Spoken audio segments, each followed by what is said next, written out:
Au nom du Père, du Fils, du Saint-Esprit. Amen. Seigneur Jésus, tu connais mon inconstance et mon infidélité. Tu sais combien je suis faible. Alors je demande en ton nom que notre Père céleste envoie son Esprit pour que quotidiennement je puisse entreprendre la lecture du catéchisme de l'Église catholique et que mon cœur s'ouvre à la tradition enseignée par ton Église, ma mère. Que je puisse ajuster toutes mes actions et mes œuvres à son enseignement. Mon Jésus, avec confiance j'abandonne la constance et la fidélité de toute la démarche entre tes mains. Que Saint Michel Archange et mon ange gardien protègent et défendent chaque moment quotidien consacré à cette lecture. Maintenant, avec toi et par ta voix, disons: Notre Père, qui es aux cieux, que ton nom soit sanctifié, que ton règne vienne, que ta volonté soit faite sur la terre comme au ciel. Donne-nous aujourd'hui notre pain de ce jour. Pardonne-nous nos offenses comme nous pardonnons aussi à ceux qui nous ont offensés. Et ne nous laisse pas entrer en tentation, mais délivre-nous du mal. Amen. Ensemble, mon Jésus d'amour, saluons notre sainte maman, la Vierge Marie. Entre ses mains, je remets mon cœur, mon âme, ma volonté et ma vie, afin que par ses soins règne en moi la volonté du Père, et qu'en ses mains mes œuvres soient gardées, transformées, en parfaite offrande rayonnante de la lumière de Dieu, pour sa gloire, le salut des âmes et la consolation des âmes du purgatoire. Je te salue Marie, comblée de grâce. Le Seigneur est avec toi, tu es bénie entre toutes les femmes, et Jésus, ton enfant, est béni. Sainte Marie, Mère de Dieu, prie pour nous, pauvres pécheurs, maintenant et à l'heure de notre mort. Amen. Je te salue Marie, comblée de grâce, le Seigneur est avec toi. Tu es bénie entre toutes les femmes, et Jésus, le fruit de tes entrailles, est béni. Sainte Marie, Mère de Dieu, prie pour nous, pauvres pécheurs, maintenant et à l'heure de notre mort. Amen. Je te salue Marie, comblée de grâce, le Seigneur est avec toi, tu es bénie entre toutes les femmes, et Jésus, le fruit de tes entrailles, est béni. Sainte Marie, Mère de Dieu, prie pour nous pauvres pécheurs, maintenant et à l'heure de notre mort. Amen. Ô Saint-Esprit, par l'intercession du cœur immaculé de la Sainte Vierge Marie, et par le cœur chaste de Saint Joseph, donne-moi un cœur doux, humble, pur, miséricordieux et charitable. Rends-moi docile à tes célestes inspirations, et prompte à y répondre. Que mon cœur enflammé de ton amour soit en toutes ses œuvres dans la volonté du Père, œuvrant ainsi sous ton joug léger et joyeux.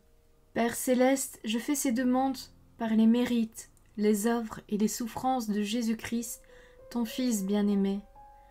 En mon nom, au nom des âmes de ma famille, au nom des âmes de mes proches, au nom des âmes qui se sont recommandées à mes prières, au nom des âmes constituant ta Sainte Église, le pape, les cardinaux, les évêques, les prêtres, les religieux et religieuses, les laïcs, au nom des âmes qui ne te connaissent pas, des âmes des païens, des âmes des hérétiques, des âmes des apostats et des âmes froides, en tout temps, dans les siècles des siècles.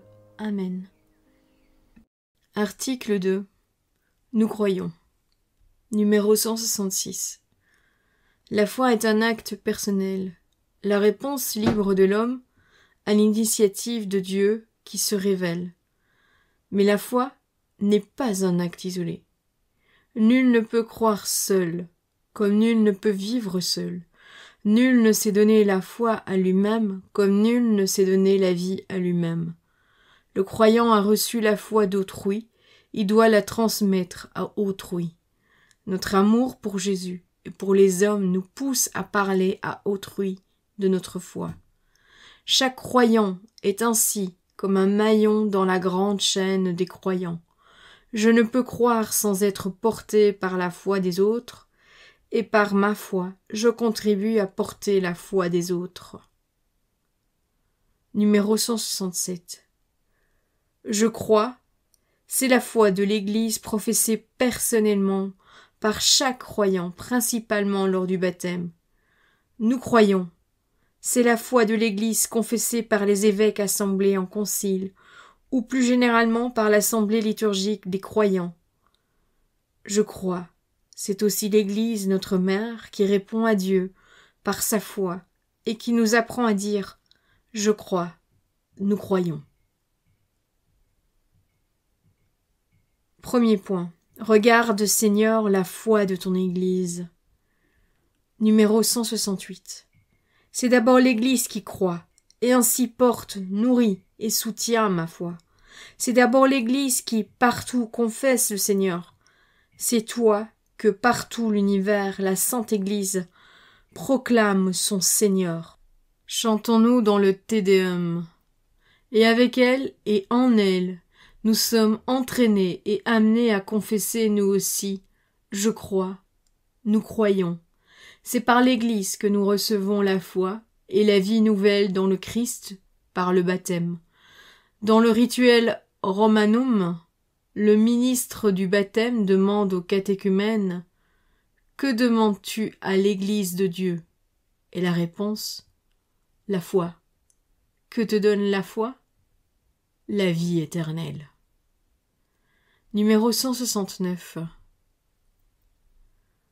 Le salut vient de Dieu seul, mais parce que nous recevons la vie de la foi à travers l'Église, celle-ci est notre mère. Nous croyons l'Église comme la mère de notre nouvelle naissance et non pas en l'Église comme si elle était l'auteur de notre salut. Parce qu'elle est notre mère, elle est aussi l'éducatrice de notre foi. Deuxième point, le langage de la foi. Numéro 170. Nous ne croyons pas en des formules, mais dans les réalités qu'elles expriment et que la foi nous permet de toucher. L'acte de foi du croyant ne s'arrête pas à l'énoncé, mais à la réalité énoncée. Cependant, ces réalités, nous les approchons à l'aide des formulations de la foi. Celles-ci permettent d'exprimer et de transmettre la foi, de la célébrer en communauté, de l'assimiler et d'en vivre de plus en plus. Numéro 171. L'Église qui est la colonne et le soutien de la vérité, voir la première lettre à Timothée, chapitre 3, verset 15, garde fidèlement la foi transmise aux saints une fois pour toutes.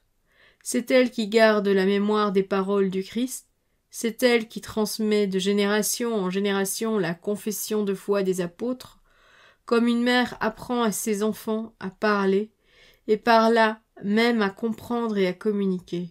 L'Église, notre mère, nous apprend le langage de la foi pour nous introduire dans l'intelligence et la vie de la foi. Troisième point, une seule foi.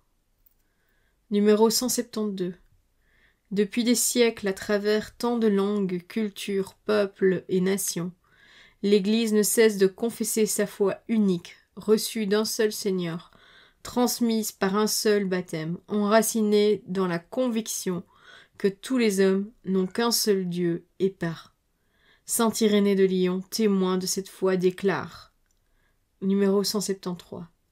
En effet, l'Église, bien que dispersée dans le monde entier jusqu'aux extrémités de la terre, ayant reçu des apôtres et de leurs disciples la foi, garde cette prédication et cette foi avec soin, comme n'habitant qu'une seule maison, elle y croit d'une manière identique, comme n'ayant qu'une seule âme et qu'un seul cœur, et elle les prêche, les enseigne et les transmet d'une voix unanime, comme ne possédant qu'une seule bouche. Numéro 174. Car si les langues diffèrent à travers le monde, le contenu de la tradition est un et identique. Et ni les églises établies en Germanie n'ont d'autres foi ou d'autres traditions, ni celles qui sont chez les Ibères, ni celles qui sont chez les Celtes, ni celles de l'Orient, de l'Égypte, de la Libye, ni celles qui sont établies au centre du monde. Le message de l'Église est donc véridique et solide, puisque c'est chez elle qu'un seul chemin de salut apparaît à travers le monde entier. Numéro 175. Cette foi que nous avons reçue de l'Église, nous la gardons avec soin, car sans cesse, sous l'action de l'Esprit de Dieu, tel un dépôt de grands prix renfermé dans un vase excellent, elle rajeunit et fait rajeunir le vase même qui la contient. Voilà, c'est tout pour aujourd'hui. Je vous souhaite une bonne et sainte journée. Que le Seigneur nous bénisse tous, au nom du Père, du Fils, du Saint-Esprit. Amen.